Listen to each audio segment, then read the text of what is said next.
સ્વામિનારાયણ હરે સત્સંગી જીવન પ્રકરણ 5 અધ્યાય આજે 23મો તારીખ આજે કહી દઈ 16 જાન્યુઆરી 2024 આપણે અહીં રાજાના જે ધર્મો છે જોઈ રહ્યા છે. એમાં રાજાએ જે નાસ્તિકતા આદિક અધર્મનો ત્યાગ કરવાનો છે અને બીજા જે કોઈ સદ્ગુણો જે છે એનો એની અંદર પ્રકાશ કેવી રીતે થાય એટલે એનું આચરણ કેવી રીતે થાય એ જોઈ રહ્યા છે. એટલે ગઈકાલે આપણે સંધિ નહીં કરવા યોગ્ય 20 પુરુષોને જોતા હતા.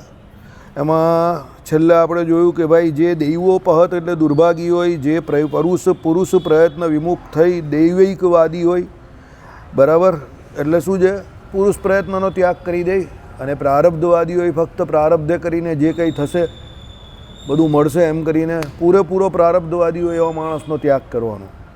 આમાં એકચ્યુઅલી સમજવાનું બહુ થોડુંક અંદર ઊંડાણમાં જઈએ તો બહુ વિચિત્ર છે. જીવનની જે ગાડી આપણી જે છે તે બે પૈડાની ગાડી છે. એ એકલા પુરુષાર્થથી પણ નથી ચાલતી અને એકલા પ્રારબ્ધ તમે જે કહો તે એનાથી પણ નથી ચાલતી. જો કોઈ એમ કહેતો હોય કે એકલા પુરુષાર્થથી જ ચાલે છે તો પુરુષાર્થ તો દુનિયામાં અત્યારની દુનિયામાં તમે જોવા જાઓ તો બધા જ કરે છે. તો પછી બધાને જે ફળ મળે છે એમાં બહુ લાંબો ટૂંકો અંતર હોય છે. એક માણસ એવો છે કે જે સવારથી રાત સુધી પુરુષાર્થ કરે છે તો એના બદલામાં માન રોટલો રડે છે, અને એના બદલામાં બીજો કોઈ તમે જોવો તો બહુ ઓછા પુરુષાર્થે એવા કેટલા માણસો જે 1 કલાક કે 2 કલાક જે આખો દિવસમાં એની ઓફિસે જતા હોય અને એનો વેપાર ધંધો તમે જોવો તો કરોડોનો ટર્નઓવર હોય. હા, એ ઘણા છે એવા, એ કરોડોવાળા નથી પણ કરોડોના ટર્નઓવરવાળા પણ જાય, એ બધા લાખોવાળા છે. તો કહેવાનો મતલબ શું છે, ત્યાં એનો પુરુષાર્થ એટલો પાવરફુલ નથી પણ એનું પ્રારબ્ધ બહુ પાવરફુલ છે. એટલે એના પ્રારબ્ધે કરીને એનું પુરુષાર્થ જે અત્યારે બહુ ઓછો કરવાનો એને આવે છે, સમજો. પણ એનો મતલબ એવો નથી કે એણે પુરુષાર્થ કોઈ દિવસ કર્યો જ નથી, કારણ કે એણે જે પૂર્વે પુરુષાર્થ કરેલો એ જ અત્યારે એનું પ્રારબ્ધ બનેલું છે અને અત્યારે એને એ ફળ આપે છે. એટલે અત્યારે એનો પુરુષાર્થ એને ઓછો કરવાની જરૂર પડે છે. સુકૃતશાળી જીવ છે, સમજો.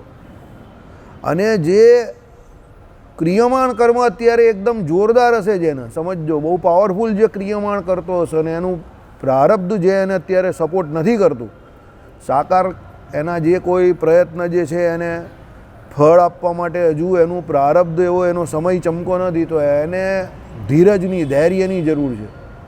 અને જે કોઈ સુકૃત કરી રહેલો છે, સત્કર્મો કરી રહેલો છે, કીપ ઓન ડુઈંગ દેટ, એ એને કર્યા કરવાના અને એને પુરુષાર્થ કરતા રહેવાનું, તેને ગમે ત્યારે એનું ફળ મળશે જ. કારણ કે પુરુષાર્થ જે કંઈ છે તે કોઈ દિવસ કોઈનો હેરે નહીં જતો. પણ પુરુષાર્થની એક સૌથી મોટી શરત છે, તમે જે ક્ષેત્રમાં જે ભાવથી જે પુરુષાર્થ કરો એ પ્રમાણે જ તમને એનું ફળ મળે. દાખલા તરીકે અસુરો પણ તપ કરે, દેવતાઓ પણ તપ કરે, મનુષ્યો પણ તપ કરે, પણ બધાની ભાવના અલગ અલગ છે. અસુરો તપ કરે છે એમાં એને તપના બદલામાં શું જોઈએ છે, પાવર જોઈએ છે, સત્તા જોઈએ છે, અને બીજાને બધાને એને પોતાને પરતંત્ર કરવા છે, આધીન કરવા છે. એટલા માટે અસુરો તપ કરે છે અને એ લોકો એ કરીને એ પ્રમાણે બીજાને આધીન કરે છે, લોકોને દુઃખી કરે છે અને પોતાનું આધિપત્ય જમાવે પણ છે. પણ પછી એ આસુરી તપ હોવાથી અને એની ભાવના આસુરી હોવાથી એનો અંતે શું થઈ જાય છે, નાશ થઈ જાય છે. દેવતાઓ પણ સ્વાર્થી છે, સમજો. એ પણ તપ કરે છે તો એને દેવતા બનવા માટે અને ત્યાં દેવલોકમાં જે કોઈ પદ પ્રતિષ્ઠા વિભોગ જે છે એના માટે કરે છે. મનુષ્યો પણ બંને પ્રકારના છે, પણ જે સાધુ પુરુષો તપ કરે છે તે ભગવાનને પ્રસન્ન કરવા માટે કરે છે. અને જે ભગવાનને પ્રસન્ન કરવા માટે જે સારા ભાવથી તપ કરે છે, સૃષ્ટિના સમાજના ઉદ્ધાર માટે જે કોઈ તપ કરે છે, ભજન કરે છે, ઉપાસના કરે છે, એ સાધુ પુરુષ તરીકે ઓળખાય છે. અને હકીકતમાં એનું જે તપ છે એ એને સૌથી વધારે કામમાં આવે છે, કારણ કે એના બદલામાં એને પરમાત્માની પ્રાપ્તિ થાય છે. એટલે તપ કરવું એ કોમન ટર્મ છે, એ બધા જ કરે છે. ઉપાસના કરવી તે બધા અલગ અલગ પ્રકારની ઉપાસના કરે છે અને એ ઉપાસનાની અંતર્ગત એનું તપ પણ આવી જ જાય છે, સમજો. ઉપાસના અંતર્ગત જ એનું તપ આવે છે, કારણ કે એ જેને માટે તપ કરે છે એ એના ઉપાસ્ય ઈષ્ટદેવ જ હશે, તો એ મેઇન બાબત નથી. 11 બધા કરે છે, મંદિરમાં આવનારા ઘણા બધા લોકો કરે છે. ઉપાસ્ય ઈષ્ટદેવ પણ બધાને એક જ છે, પણ એ ઉપાસકો જે કોઈ તપ કરનારા 11 કરનારા જે છે એ બધાના ભાવ અલગ અલગ છે. એટલે એ પ્રમાણે એના ફળ જે છે, એના પરિણામ જે છે એ બધા બદલાઈ જાય છે. સમજ પડી? એટલે આ પ્રમાણે વિચારવાનું તમે જ્યારે શરૂ કરશો ત્યારે તમે શું છે ધીરે ધીરે સુખ અને દુઃખ જે છે એનાથી પરે થતા જશો. તમારા જે ભાવો જે છે એ ભાવો, આપણે માણસ છે, હ્યુમન બિંગ છે, એટલે આપણામાં ભાવો તો એવા આવવાના, પણ એ ભાવો જે છે તે તમારા, ભગવાને કહ્યું એ પ્રમાણે અર્જુનજીને કે આ સમયે તને જે કોઈ આ બધા ભાવ આવેલા છે યુદ્ધભૂમિમાં, એને તાત્કાલિક તારે રોકવાની જરૂર છે. કારણ કે આ તને આવેલા ભાવો જે છે તે એકદમ સમયે ખોટી જગ્યા પર ખોટા વ્યક્તિઓ માટે આવેલા છે. અત્યારે ફક્ત તારો એક જ ધર્મ છે, એક જ કર્મ છે તારા માટે ક્ષત્રિયોનું. તારે યુદ્ધ કરવાનું છે ધર્મ માટે, ન્યાય માટે, બસ. બીજો કોઈ ભાવ કે બીજી કોઈ તારે હીનતા, કઈ હીનતા? દયા રાખવી બીજા જીવ પ્રત્યે, કે બીજા જીવ પ્રત્યે કરુણા રાખવી, કે બીજા બધાનું હિત ઈચ્છવું, એવો હીન ભાવ તારે અત્યારે તારામાં નથી લાવવાનો. જે અત્યારે તારી સામે છે એ બધા તારા શત્રુ છે, એ કોઈ તારો સગો નથી. એટલે આવા જે હીનતાના ભાવ આપણામાં આવે એને રોકવા માટે સત્સંગ બહુ જરૂરી છે. એના માટે તમારે સત્શાસ્ત્રનો અભ્યાસ બહુ જરૂરી છે. સારા પુરુષોનો, સત્પુરુષોનો સંગ બહુ જરૂરી છે. કેમ? એ જ આપણો ભાવ બદલે છે. એવા સાધુ પુરુષોનો સંસર્ગ જ આપણા ભાવ બદલે, કે આપણે જે 14 લોકના બ્રહ્માંડનું સુખ જે છે એની પાછળ જે કંઈ આ મહેનત કરીએ છીએ, અને એ નાશવંત સુખ પાછળ આટલી બધી મહેનત કરવીને અંતે જતાં પાછું અહીંયા જ અટવાવાનું, પુનરપી જન્મમ પુનરપી મરણમ. કારણ કે એ જે તમને અહીંયા કરેલાના બદલામાં સુખ મળશે, એ સુખ મળશે અને પાછું એ સુખ ભોગવો એટલે તમારું સુકૃત પૂરું થયું, એટલે ભાઈ પાછું આ લોકમાં આવવાનું, પાછું પરલોકમાં જવાનું. એમ કરીને જે આવવા જવાનો આ જે ઉપક્રમ છે, અનુક્રમ છે, એ કોઈ દિવસ જશે નહીં જ્યાં સુધી તમારો ભાવ ન સુધરે. નેકી કર દરિયા મેં ડાલ. એમ તમે કરેલું જે કંઈ કર્મ જે છે તે બધું ભગવાનને શ્રી કૃષ્ણાર્પણ કરી દેવો. તમે સાંજ પડે ને જે કંઈ કર્યું તે બધું શ્રી કૃષ્ણાર્પણ. અને એ પ્રમાણે જો તમે તમારું જીવન જીવશો તો જીવન, પહેલાં તો તમારા મગજ પર જે બોજ હશે ને, દિલ પર કે હાર્ટ ઉપર કે મગજ ઉપર, એ બોજ પહેલાં હટી જશે. બે પ્રકારના બોજ આવે, એક કરવાનું છે તે, અને બીજો કર્યું તે. એ બંને બોજારૂપ જ છે. એ બોજ હટી જશે પહેલાં. અને બીજું શું થશે કે એ તમે જે કંઈ કરો છો એનું ફળ ભોગવવા માટે પાછું તમારે આવવું ન પડશે, પણ પરમાત્મા બહુ પ્રસન્ન થશે, રાજી થશે તમારી ઉપર. અને એ તમને કહી દઉં, એ જે ફિલિંગ જે છે ને એ તમને આવશે અંદરથી. જો અહેસાસનો કોઈ શબ્દ નથી હોતો, સમજજો. તમારા અંદરના જે ભાવો છે, જે અહેસાસો છે, એને કોઈ શબ્દ તરીકે તમે ન બતાવી શકો, કે એનું શબ્દોમાં વર્ણન ન કરી શકો, પણ તમે એ જે ભાવ જે છે એનો અહેસાસ જે છે એ તમને 100% થશે. કેવી રીતે? મહારાજે કહ્યું એ પ્રમાણે કે દૂધપાક કેવો છે એના વિશે તમે 1000 પાનાનો નિબંધ કોઈ લખે, કે કોઈ 1000 પાનાનો નિબંધ તમને સંભળાવે, પણ એ દૂધપાક પીવાથી જે આનંદ આવે એ આનંદ કોઈ દિવસ દૂધપાક વિશે વાત કરવાથી કે લખવાથી આવવાનો નથી. એમ તમે આ પ્રમાણે પ્રયોગાત્મક ધોરણે આ કામ કરશો, ભજન કરશો, કે જે કંઈ કરશો એ પરમાત્માને સમર્પિત કરીને કરશો, તો તમને એનો ધીરે ધીરે અહેસાસ થવા માંડશે.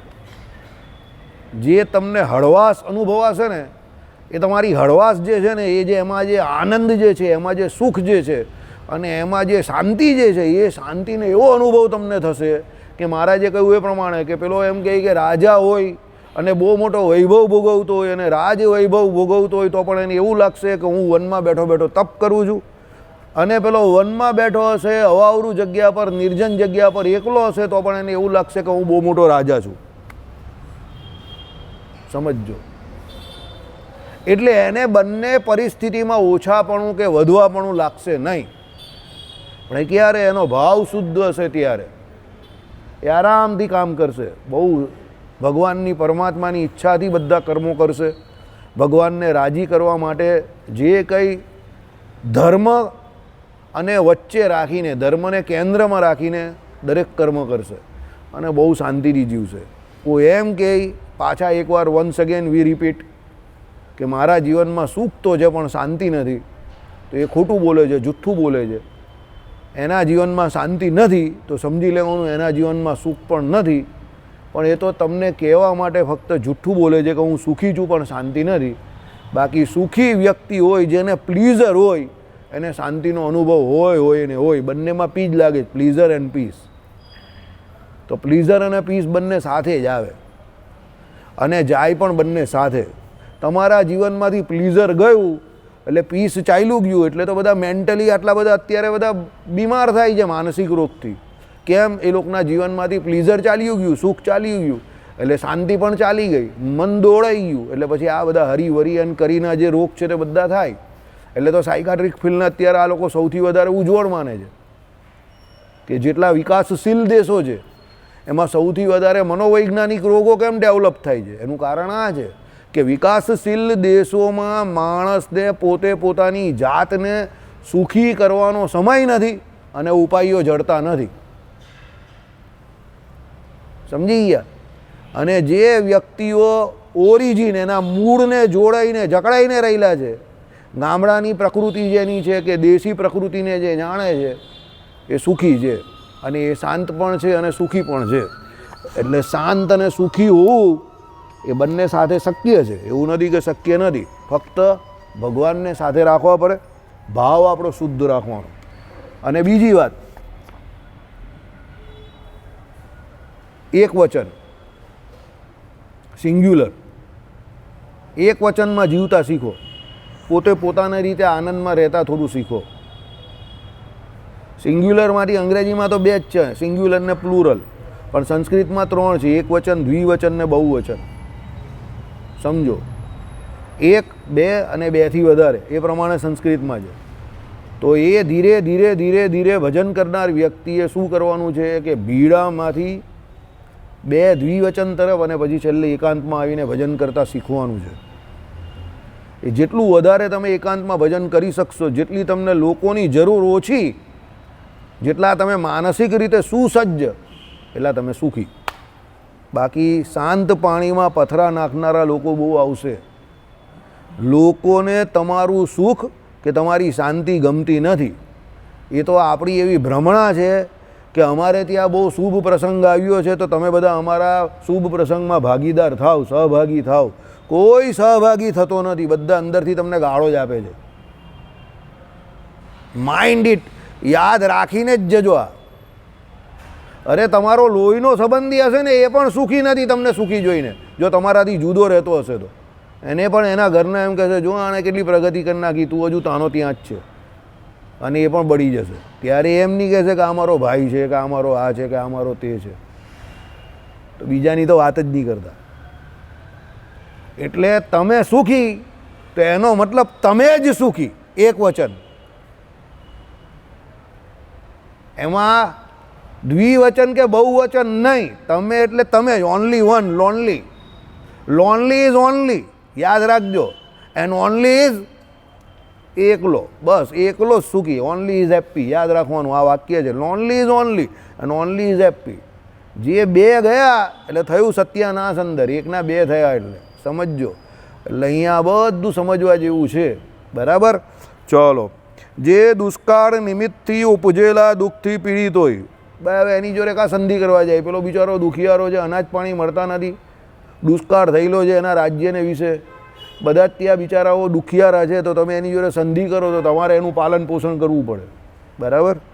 જે સૈન્ય સંબંધી દુઃખવાળો હોય, જેના સૈન્યમાં કંઈ ફાટફૂટ છે, સૈન્ય એનું કહેલું નહીં માનતું, હા બરાબર. ઘણા લોકો કહે પાકિસ્તાન ભારતમાં મળી જાય તો આ મળી જાય, તો મેં કહું હોય યાર, કંઈ કોઈને મળાવવા નથી. માન તો તમારી આ બધી ઇકોનોમીના આ બધું ગ્રોથમાં ચાલે છે, એ બધા કા લકીરકા ફકીરોને બધાને ઘુસાડવાના અંદર, બરાબર? પાછી ગરીબી વધી જશે આપણી, અને પાછા બધા એલકે અડવાણીઓ પાછા વધારે વધી જશે. આટલા છે તે ઓછા થોડા છે.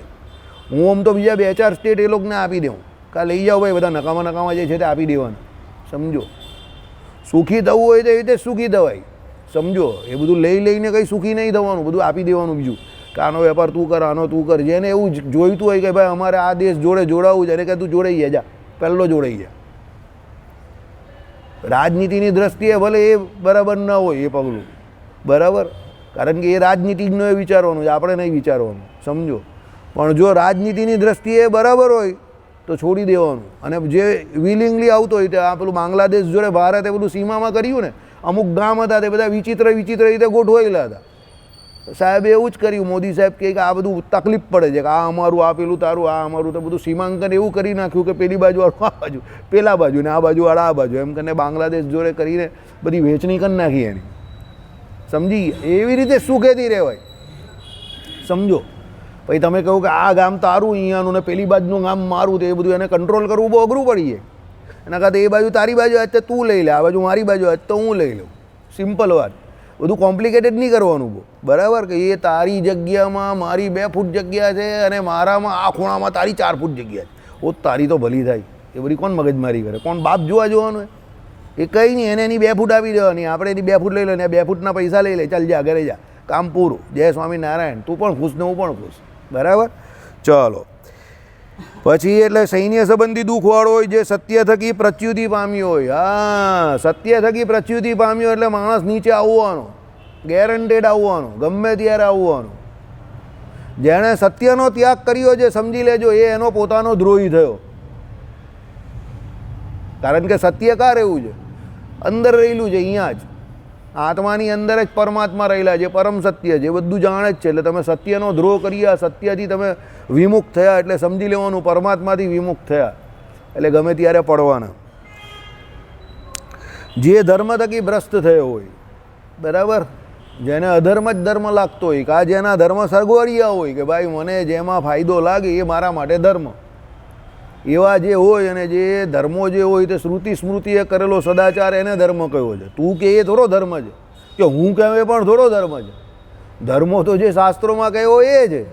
એટલે એનાથી જે ભ્રષ્ટ થયો એ ભ્રષ્ટ થઈ ગયો, જવા દેવાનો. જે પરદેશથી આવેલો હોય કે પરદેશ પર્યટન એક પર હોય, કા કોઈ પરદેશથી આવેલો છે રોહિંગ્યા છે ને, બધા અત્યારે ઘૂસી ગયેલા જ ને આમ તેમ. અરે આજ તમે જોઈ લો અહીંયા કેવું થઈ ગયું બધું, આખો ફળિયો આખો મલ્લો કેવો થઈ ગયો. તમારાથી ગાડીને જાય અહીંયાથી, હવે રામપુરા પેટ્રોલ પંપ પર તમારે જવું હોય અહીંયાથી તો નાક બંધ કરીને જવું પડે.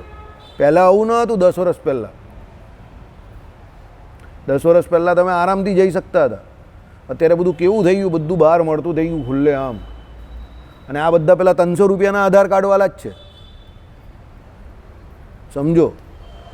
આ 300 રૂપિયામાં જે આધાર કાર્ડ પેલા બને છે ને ડુપ્લિકેટ, આ બધા એ જ છે. અહીંયા રેડ વાળે તો ઓછામાં ઓછા 1000 માણસો તમને મળે, લખીને આપું જાઓ. બધા ખાવાના ભાપાઓ, એક રૂમ હોય એની અંદર પેલો સબ્બીર સુલેમાન આ તે બધા ભેગા થઈને આવી જાય, કાકા મામા આખું ગામ વસી જાય. અને ભાઈ 300 રૂપિયાના પેલા આધાર કાર્ડ પર ડુપ્લિકેટ પર બધા અંદર નામ લખાઈ દે અને પછી ભારતમાં પછી ધીરે ધીરે ચાલુ થાય. આ જ બધું જોખમ છે. આપણે સમજ પડી? આ જ બધું જોખમ છે. એટલે જે ચાલે એ ચાલવા જ દેવાનું. આવું બધું ન થવું જોઈએ. એકચ્યુઅલી હિન્દુ વિસ્તારમાં હિન્દુઓએ પોતાની પ્રોપર્ટી બીજાને ના આપવી જોઈએ 2-5-10 લાખના ફાયદા માટે. એ ભવિષ્ય માટે બહુ ખરાબ છે. બરાબર? આખા સિટીમાં તો અત્યારે જોખમ ઊભું થઈ ગયું છે. આ બધું સિટીમાં ફરીએ બધા આ પ્રોબ્લેમ ચાલુ થઈ ગયા છે. આખું સિટી જે છે તે બધું હાઈજેક થઈ જવાનું. ચાલો, એટલે શું કહ્યું કે જે પરદેશથી આવેલો હોય એની પર ભરોસો નહીં થાય, એ પરદેશનો માણસ છે. પછી બીજું, જે પરદેશ પર્યટન અનેક પર હોય, એટલે એ બહાર જ જયા કરતો હોય વારે તો એને એની જન્મભૂમિ પ્રત્યે કંઈ એની ખબર નથી ને એના પ્રત્યે એટલું એ જ નથી, એટલે એ બહાર ફર્યા કરે છે. એટલે એનો ભરોસો નહીં થાય. સમજો? વારે જે બહાર ફર્યા કરતો હોય, બહાર રખડ્યા કરતો એનો ભરોસો નહીં થાય. એ તમારો છે જ કાંઈ, તો દેશનો છે જ નહીં, દેશની બહારનો છે. બરાબર? ચલો. જે દાંભિક હોય, દંભ કરતો હોય, સારા બનવાનો દંભ કરતો હોય કે ભાઈ બહુ સારો, પોતે ન કરતો હોય તો બીજા પાસે કરાવતો હોય કે ગુરુ આગળ જાય ને પછી પાછળ બધા કોણ જાય? સમજી ગયા? હા, એ 5 જણા જાય, બહુ મોટા, આ ઝાલા, પેલા ઝાલા, દક્ષિણ ઝાલા, પૂર્વ ઝાલા. બરાબર? ઝાલા જ ઝાલા ને બધા ઝાંઝર વગારે, ફાંગડા વધારે હોય કંઈ નહીં. બરાબર? એ ગુરુ અને પેલા 5 પાછળ જે ચાલતા હોય તે સમજી ગયા ને, એ લોકો જ ગુણગાણ ગયા કરે ને બેઠેલા હોય તે બધા એવા હોય એના જેવા જ મળી જાય. તો ઓડિયન્સ મળવું કંઈ બહુ મોટી વાત નથી, એ તો કોઈને પણ મળી જાય. બરાબર? એટલે એ તો મળી જાય, એમાં કંઈ બહુ ચિંતા નહીં કરવાની. એટલે એવા જે ડાંભિક હોય એનાથી ચેતીને ચાલુ. કાલે રાત્રે બેઠેલા અમે લોકો તે જ વાત કરતા હતા. હરિપ્રકાશ શાસ્ત્રી, મકર સંક્રાંતિ હતી ને તો પછી બેઠેલા અમે લોકો કાલે પણ ઊભા રહેલા એમની જોડે, તો એ કહેતા હતા આપણે ત્યાં હાલત જ એવી છે ને, જેને કંઈ નથી આવડતું એને તો લોકો એમ કહે કે એટલા બધા ઊંચે ચડાવી દીધા છે, અને એ લોકો પાછા પોતાની જાતને પ્રમોટ પણ એવી રીતે કરે માર્કેટિંગ પોલિસીથી. હવે અમે બહુ મોટા બહુ મોટા બહુ મોટા બહુ મોટા એમ. એટલે કોઈ સામાન્ય વ્યક્તિ એની જોડે વાત કરવા પણ નહીં જઈ શકે, એને મળવાનું હોય તો એપોઇન્ટમેન્ટ લેવી પડે, બરાબર. એટલે ગુરુ પાસે જવું હોય તો વચ્ચે શું વગાડને જવું પડે?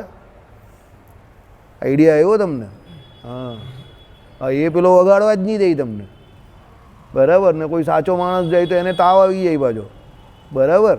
એટલે એ જાતે જ મોટા થઈ ગયા, સમજી ગયા. આ બધા ડાંભિક માણસ છે, આવડતું કંઈ નથી. કાલે એક વાત ખબર પડી, બહુ સારી વાત ખબર પડી. ધર્મપ્રસાદજીના ગુરુ, ભક્તિ સ્વામીના ગુરુ નીલકંઠ સ્વામી બહુ સારા સંત હતા, બહુ મર્યાદિત જીવન અને બહુ સારા. એમનો બ્રહ્મરંધ્રમાંથી દેહ ગયેલો, એટલે આત્મા એમને છોડેલો. દેહ પડ્યો પછી આત્મા એમનો બ્રહ્મરંધ્રમાંથી છોડેલો. અને આપણા સંપ્રદાયમાં 500 પરમહંસ પછી કોઈ એ ઘટના પહેલી વખત થઈ છે. કોઈને સાધુને પણ આવું થયું નથી. બેઠેલા હતા શાંતિથી અને બ્રહ્મરંધ્રમાંથી દેહ ગયેલો એમનો, એટલે આત્માએ શરીરને છોડેલું એમ, બરાબર.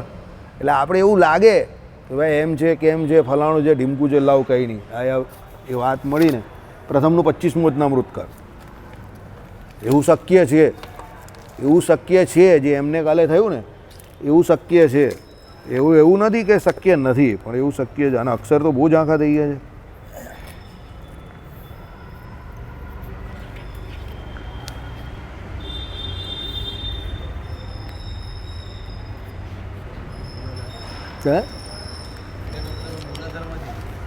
અત્યારે તો બધાનો સ્વાદિસ્તાનમાંથી પણ જાય.